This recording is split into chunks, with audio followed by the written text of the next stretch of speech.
नागरिकता कानून मतलब देश के सभी धर्म समुदाय के लिए एक समान, एक बराबर कानून। कुछ भी बटा हुआ नहीं, किसी के साथ भेदभाव नहीं, सबको बराबर का हक देना, हर नागरिक को बराबर का अधिकार मिलना ही इस कानून का मुख्य ध्येय है, जिसके लिए उत्तराखंड के मुख्यमंत्री पुष्कर सिंह धामी ने तो संकल्प ले लिया है। सीएम पुष्कर सिंह धामी ने ऐलान कर दिया है कि इसे वो जल्द ही लेकर आएंगे। वहीं अब अपने सुशासन के लिए जाने जाने वाले सीएम योगी आदित्यनाथ ने भी इस बात को लेकर अपना स्टैंड क्लियर कर दिया है।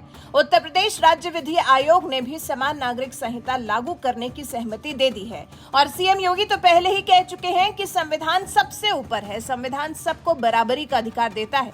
वहीं जब उत्तर प्रदेश राज्य विधि आयोग ने भी इसे लागू करने की सहमति दी है तो लग रहा है जैसे यूपी में भी जल्द इसका खाका खिंच जाएगा। आयोग ने कहा, क्रिमिनल लॉ की तरह राज्य में समान नागरिक संहिता को ऐसे लागू करें कि सभी धर्म में स्वीकार्य हो। वैसे समान नागरिक संहिता को लेकर मुस्लिमों का विरोध सबसे मुखर रहा है। केंद्र सरकार के स्तर पर जब विधि आयोग ने समान नागरिक संहिता को लेकर अपने सुझाव मांगने की प्रक्रिया शुरू की थी, तब भी मुस्लिम नेताओं के विरोध के सुर सामने आए थे। कट्टरपंथी मुस्लिम नेताओं का इस कानून पर तर्क है, इस्लाम में शरिया कानून के मुताबिक ही निकाह, तलाक और अन्य मामलों का निपटारा किया जाता है। धार्मिक मामलों में दखलंदाजी नहीं की जानी चाहिए। वहीं उत्तर प्रदेश की कुल आबादी में मुस्लिम जनसंख्या 4.5 करोड़ के आसपास है। यूपी के 25 से ज्यादा ऐसे जिले हैं जहां मुस्लिमों की संख्या 25% से ज्यादा है, जबकि 10 से ज्यादा जिले ऐसे हैं जहां मुस्लिमों की संख्या करीब 35 से 40% तक है। ऐसे में यूपी में इस कानून को लागू करने में सबसे ज्यादा परेशानी हो सकती है। अब इस पर उत्तर प्रदेश का मुस्लिम समुदाय कैसी प्रतिक्रिया देगा, इसको लेकर कुछ कहा नहीं जा सकता। लेकिन यूसीसी को लेकर राष्ट्रीय विधि आयोग ने उत्तर प्रदेश समेत राज्य सरकारों से हिंदू, मुस्लिम, सिख, ईसाई, बौद्ध, पारसी समेत अन्य धर्म में शादी, तलाक, संपत्ति बंटवारा, उपहार और गोद लेने जैसे मुद्दों की मौजूदा स्थिति पर रिपोर्ट मांगी है। राष्ट्रीय विधि आयोग की इस मांग पर यूपी सरकार ने राज्य विधि आयोग से राय मांगी थी। इस दिशा में तेजी से काम करते हुए राज्य विधि आयोग ने एक रिपोर्ट भी बनाकर उत्तर प्रदेश प्रशासन को सौंप भी दी है। आयोग का मानना है कि संविधान के अनुच्छेद 37 के तहत कॉमन सिविल लॉ लागू करना सरकार की जिम्मेदारी है। हालांकि आयोग का सुझाव है कि यूसीसी को इस तरह से लागू किया जाए जिससे किसी धर्म पर बोझ न पड़े। यूसीसी के नियम और शर्तें ऐसी होनी चाहिए जो सभी धर्म में स्वीकार्य हों। अभी की बात करें तो धर्म के अनुसार अलग अलग कानून होने से अदालत में लाखों मुकदमे लटके पड़े हैं। मुकदमों के निपटारे के लिए असमंजस और अस्पष्टता की स्थिति बनी हुई है।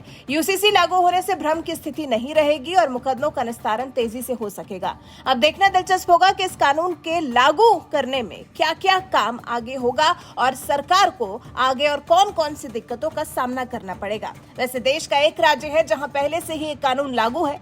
गोवा में पुर्तगाल शासनकाल में ही इसे लागू कर दिया गया था। साल 1961 में गोवा सरकार यूनिफॉर्म सिविल कोड के साथ ही बनी थी।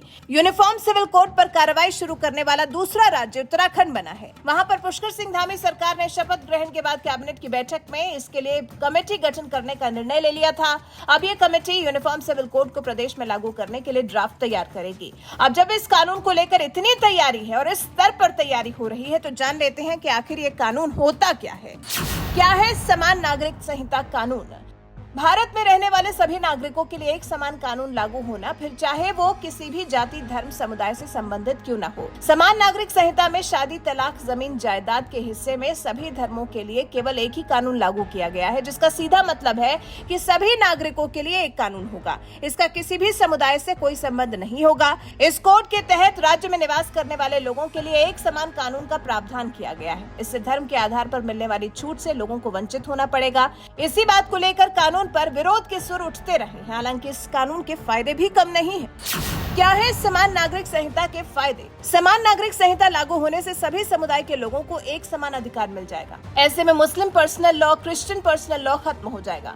तमाम लोगों को संविधान के तहत मिले अधिकार मिल जाएंगे। कुछ समुदाय के पर्सनल लॉ में महिलाओं के अधिकार सीमित है, उन्हें भी इस कानून के लागू होने के बाद बराबरी का अधिकार मिलेगा। साथ ही संपत्ति के अधिकार के मामले में भी पिता की संपत्ति पर अधिकार और गोद लेने के संबंध में महिलाओं को समान अधिकार का लाभ होगा। कुछ विशेष समुदाय इसी वजह से इस कानून के लागू होने का लगातार विरोध कर रहे हैं। वैसे अब जब योगी की यूपी सरकार भी इसे लागू करने के लिए एक्शन में आ चुकी है तो अब वो दिन दूर नहीं जब यूपी में भी समान नागरिक कानून लागू हो जाएगा। वैसे आप क्या चाहते हैं? आपकी समान नागरिकता संहिता को लेकर क्या राय है? क्या इसे यूपी में लागू किया जाना चाहिए? क्या योगी इसे यूपी में लागू करने में सफल हो पाएंगे? इस बारे में आप क्या कुछ कहना चाहते हैं? कमेंट कर हमें जरूर बताएं।